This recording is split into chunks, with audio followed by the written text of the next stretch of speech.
A very warm welcome to you. Thanks for joining us on the news at 7 on 19 International. Reaching you live from Abuja, I am Ruth Aguele. Let's take the headlines. Experts list gains of border closure and livestock production. Raises hope of more jobs in subsector.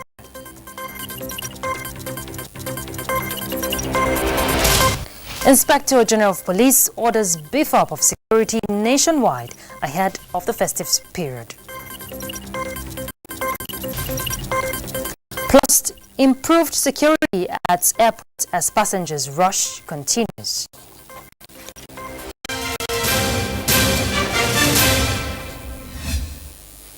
And we begin on the gains of the border closure. Nigeria consumes about 2 million tons of poultry meat annually, with 70% of the product smuggled into the country before the closure of the border. The good news now is that the scenario has changed to the advantage of the country following the closure of the border. Musa Baba Aliyu reports that the Institute of Animal Science has released statistics indicating how the partial border closure boosts livestock and poultry production in the country. It is over 100 days now that Nigeria closed all its land borders to tackle smuggling. The move is intended to address economic sabotage and arms smuggling, at the same time boost local production of rice, poultry and other consumables.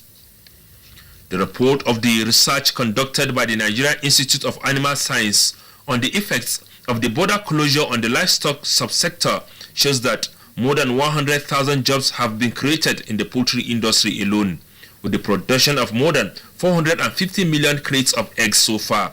As Nigeria takes total control of the local market, the Institute of Animal Science says the livestock subsector, with a current net worth 1.6 trillion naira, will play a significant role in contributing to current government efforts to create a 100 million job.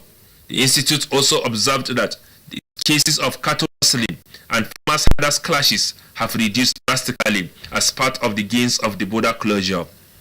In Abuja, Musa Baba Aliyu, NTA News. I am now being joined live by the Registrar of the Nigerian Institute of Animal Science, Professor Eustace Iyayi, to discuss more on the advantage of the border closure as it affects livestock production. Welcome. Thank you. Now, let's look at livestock production in Nigeria, before the border closure. What was the state like and its value chain? The livestock production in Nigeria before the border closure was, you can look at it in several ways. There were myriads of problems. We are familiar with the herders-farmers clash, especially in terms of production of cattle, and the constant clashes we had between the herders and the crop farmers. Then we also had problems in the poultry industry, where the poultry industry was seriously hit as a result of the smuggling of poultry meat into the country. And there were cases, several farms that were closed down and jobs were lost. And there was also downsizing of some of the farms that were struggling to be in production.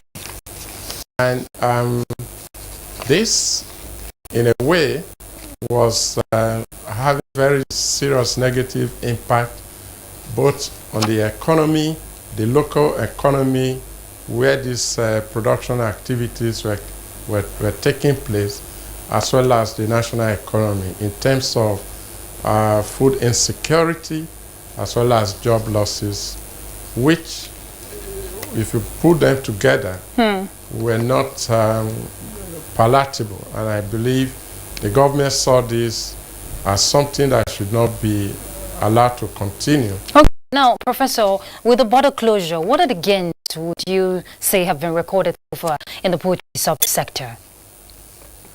Well, the gains we have seen since the closure of the border in October is that the production of, for example, the poultry industry production has jumped up. Now we have about 70–75% capacity utilization, up from 45% before the borders were closed. And that means more people in this poultry subsector are coming into the business, and businesses are being sustained. So this speaks volumes in terms of economic boost as well as job creation along that value chain. Okay, so with the increase now in livestock production, what kind of support do you think these livestock farmers would require, to meet the demands of the market? But the livestock farmers, I believe, for them, if the government is able to sustain the policy of monitoring the border so that we take absolute control of our market, that would be a plus for the farmers. That is actually what they look up to. A lot of them have been rejoicing as a result of closure of the border because their economy has gone up, their production has gone up, and their earning power has also gone up. They want the government to continue along this trajectory and to sustain the policy so that their economy is also sustained. Now, with these gains we're recording so far in poultry farming, there has been, calls from neighboring countries for the land borders to be reopened by the federal government. What is the position of the institute in this regard? Excuse me, can you come in? I said there has been calls by neighboring countries, for the borders to be reopened. What is the position of the institute in that regard? Well, the position of the institute is if the borders are going to be opened, as our neighbors are clamoring for them to be open, there must be laid down conditions and understanding that they must strictly adhere to. For example, the neighboring countries like Republic of Benin and Niger and Cameroon, where we have these nefarious activities of smugglers actually originating from, they need to understand that because they need to sustain their economy through smuggling, ours doesn't have to suffer. So I think the government has to insist that certain conditions must be met by them. The borders have to be opened. All right, thank you very much, Professor Eustace Yayi. He's the registrar from the Nigerian Institute of Animal Science. Thank you for joining us on the news. Thank you. All right, let's move on to more farming activities, and still on that, transportation of agricultural produce resumed across various communities in Kano and neighboring states following the completion of control works by the federal government on the Farunwa Bridge, which broke down in 2018. Now, prior to the intervention through the Ecological Funds Office, many farmers have reportedly abandoned their farms due to lack of access. Abdullahi Mustafa reports that Minister of Agriculture and Rural Development, Mohamed Sabo Nanuno, inaugurated the project. The Kachoko-Dambazo Farurwa road connects several farming communities in Kano, Jigawa and Bauchi states. Despite its critical economic importance, the road has been in deplorable condition for years. The situation deteriorated in 2018 when part of the bridge on Farurwa River collapsed due to flooding and erosion. You cannot even take away the farm produce outside. The intervention of the federal government through the Ecological Funds Office seems to bring succor to the communities, as many farmers who abandoned their farms are now back to work. Control works carried out include repairs on failed portions and construction of retention walls to prevent future occurrence. So it was protected so that the lifespan of this bridge can stay. Minister of Agriculture and Rural Development Mohamed Sabo Nanuno, who inaugurated the project, assured the benefiting communities that the federal government will ensure reconstruction of the dilapidated access road. The resources which the federal government has committed to this project must not be allowed to waste. The completion of work on the Farurwa Bridge local say will open up more opportunities for them. At this time, agriculture is receiving increased attention from the federal government. In Kano, Abdullahi Mustafa.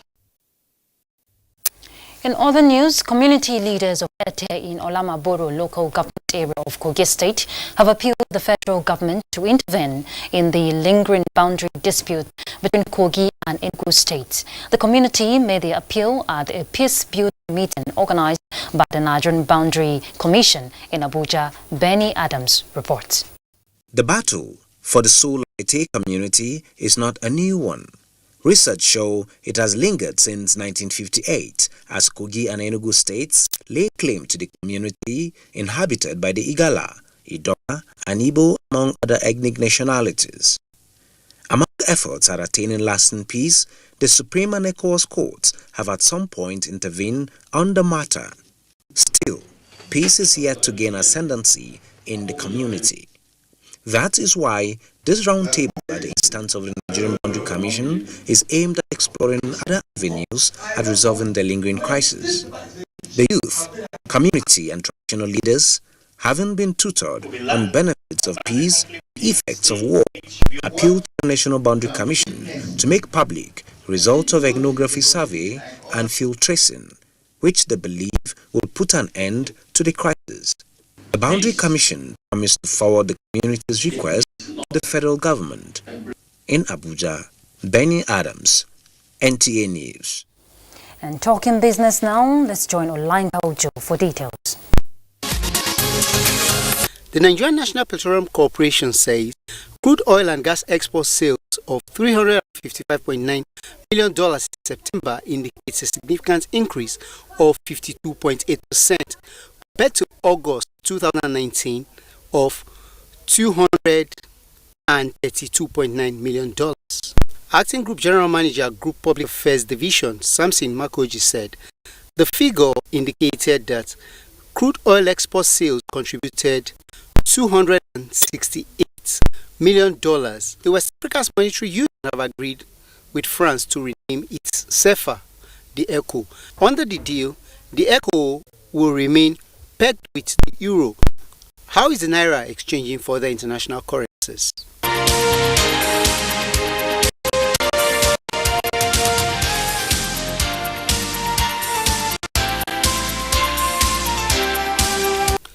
Olaka Ojo, Business News.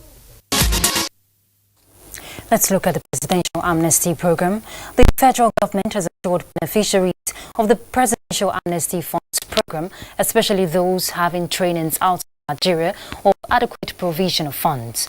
Coordinator of the program, Professor Charles Dokubo, made the promise at the Hyundai Dream Center in Koforidua, Ghana, where some beneficiaries are undergoing training in automobile. While assuring them of prompt release of their entitlements, Dokubo said he was at the training center to interact with them and address challenges. There are sometimes when we stay far away from Abuja, we don't feel the pulse of our people who are here. But now that I'm here, I'll try and do my utmost in a very short time. Training that if we come out, we'll be able to have our own workshops with the empowerment scheme that will be given to us, not as a roadside mechanic, but a standard mechanic.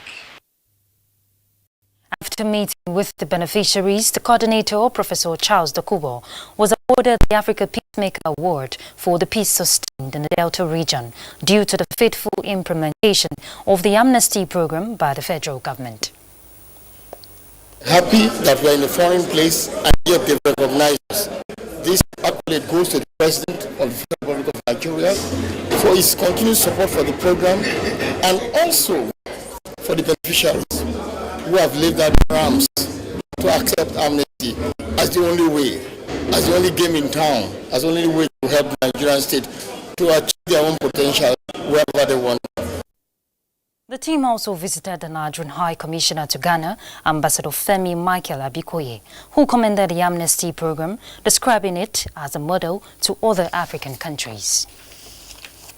Let's look at new appointments from the Ministry of Communication. Desirous of fast-tracking the targets and mandate of the Ministry of Communications and Digital Economy, President Muhammadu Buhari has approved appointments in the parastatals on the ministry.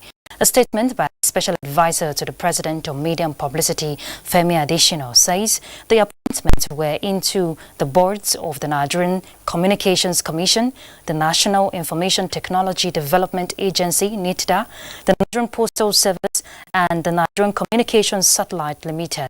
They are subject to approval of the Senate. And to felicitation, President Muhammadu Buhari felicitates with winner of Most Inspiring and Outstanding PR Influencer of the Year award, Ishola Ayodele, who has shrugged off being physically challenged to be one of the very best in his field. Ayodele recently won the award at El La Priga, an award ceremony to reward public relations practitioners whose contributions have had significant impact on the growth of PR practice in Nigeria, as well as the professional development of PR professionals. Special Advisor to the President on Media and Publicity, Femi Adesina, in a statement says the President commends the can-do spirit of Ayodele to all the Nigerians in different areas of endeavor, noting that despite being physically handicapped, the award winner has followed his passion and excelled in his field. Let's take a break. We'll be back shortly, so don't go anywhere.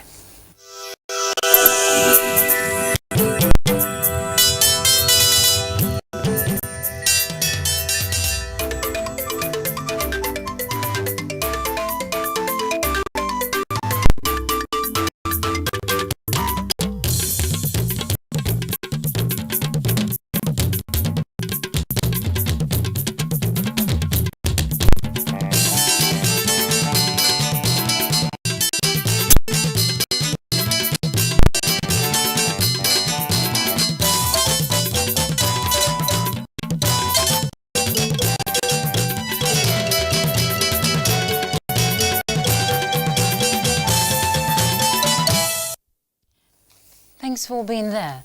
The National Orientation Agency is appealing to religious leaders to team up with the security agencies in their battle to win the war against crime, especially during and after the youth died. Director General of the agency, Garba Abari, made the appeal against the backdrop of the period of youth child, which comes with a lot of festivities, outdoor activities, and massive movements across the country. Let's hear from Timothy Yusuf. We believe that Nigerians have continued to share unique values defined by common humanity, which makes the current wave of crime and criminality being witnessed in some parts of the country as not only strange but shocking. Nipping this situation in the bud, the NOAA Director General, Garba Abari, says is the duty of all.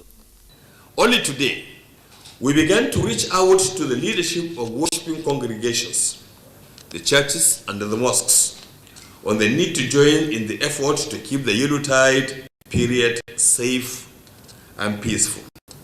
We believe our places of worship should be a platform for communicating essential precautionary measures to citizens as part of our security awareness and sensitization campaign.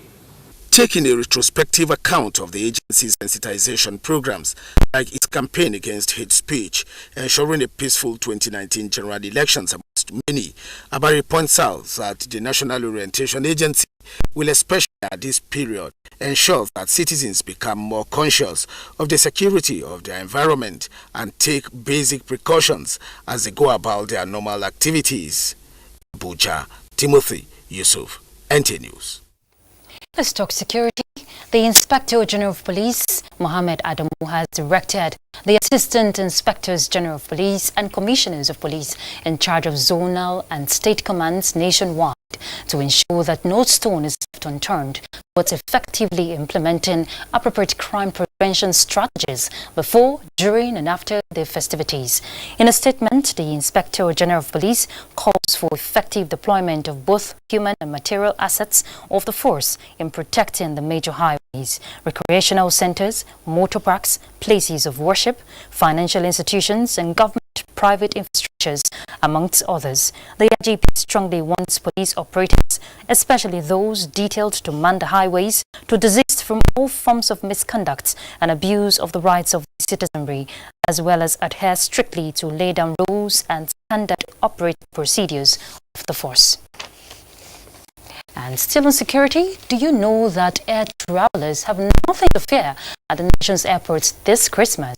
The good news is that additional security measures have been added to guarantee safety and comfort of airlines and passengers even beyond the UTAD. Emmanuel Ayimiro, who visited the Nnamdi Azikiwe International Airport, Abuja, will give us an update about the good news. It's Christmas period. The surge in passenger traffic usually poses a serious challenge to all the operators around the airport. The Abuja airport is therefore not an exception. The security operators say they have reviewed their strategies ahead of time in order to cope with serious challenges that may come their way. Starting from the automated gate of the Nnamdi Azikiwe International Airport, Abuja, the security presence offers a feeling of a well-coordinated team of the security operatives ready for any eventuality. This is in addition to the normal security routine of the airport security provided by the Federal Airport Authority of Nigeria. The security situation definitely is better with the screening gates and that nobody is above the law. Everybody screens to get inside, not like in time past where you go screen 10 people screening, somebody goes walking. All the entry points are being manned effectively, and only passenger, of course, bona fide, that which has boarding pass, and the boarding pass has to be valid, that could be allowed down to the foot of aircraft. Passenger traffic has continued to rise at the airport in Abuja due to the festive season, with hundreds of travelers hoping to catch up with their flights for the holidays. These children, like any other outbound passengers, have spent hours waiting to board, not sure when their departure would be. I want to spend the day, time off and see where my dad and mother's village is. We've been here about 4 hours because our flight has been delayed. For now, the queues, waiting and struggling to get a ticket continue. Only the airlines know how many times they will have to reschedule flights between now and after the Christmas. The assurance is for Nigerians not to worry in view of the measures put in place to guarantee safety, comfort, and security of passengers and cargo at the Nnamdi Azikiwe International Airport, Abuja. Emmanuel Ayimiro, NTA News. Thanks, Emmanuel. That feeling of knowing that you're safe brings peace of mind. Let's look at judiciary. Justice Ahmed Mohammed of the Federal High Court, sitting in Abuja, has recused himself from the case of the detained convener of the Revolution Now protest, Omoyele Sowore, and has returned the case file to the Chief Judge for reassignment to another court. The presiding judge, Justice Ahmed Mohammed, cited the perception that the court would be biased as the reason for recusing himself. Olabode Arewa reports. The applicant, Omoyele Sowore, filed an ex parte application seeking an expeditious hearing of his application. He is challenging his continued detention, which he said is an infringement of his fundamental rights. The Director General of the Department of State Services and the Attorney General of the Federation and Minister of Justice are the respondents. The case was assigned to Vacation Judge Justice Ahmed Mohammed. Counsel to the DSS, Godwin Agbadua, informed the court that the agency was yet to receive the applicant's processes. Contrary to these claims, the court records indicate that the DSS and the Attorney General of the Federation have been served with the court processes. Justice Ahmed Mohammed, while hearing the arguments of the counsel, recalled that Sahara Reporters, of which Omoyele Sowore is the publisher, had in 2016 made bribery allegations against the judge. He subsequently recused himself from the case. Even though it starts to do with the liberty of our client, unfortunately, we had no choice in the matter. All the council agreed that the best thing for his lordship to do, was to recuse himself. Omoyele Sowore is facing allegations of treasonable felony. He was earlier granted bail and rearrested by the DSS on December 6th. The Court of Appeal Abuja has also set aside the Federal Court judgment which disqualified the APC deputy governorship candidate in Bayelsa State, Mr. Degi Erenyoyo, from contesting the 2019 Bayelsa governorship election. The three-man panel of justices, led by Justice Stephen Ada, held that the PDP's allegation that Degi submitted false information to INEC was not proved. In Abuja, Olabodayowa, NTA News. And for news on the global scene now, let's join Uche Ugochukwu. Mali's inclusive national dialogue has ended with 4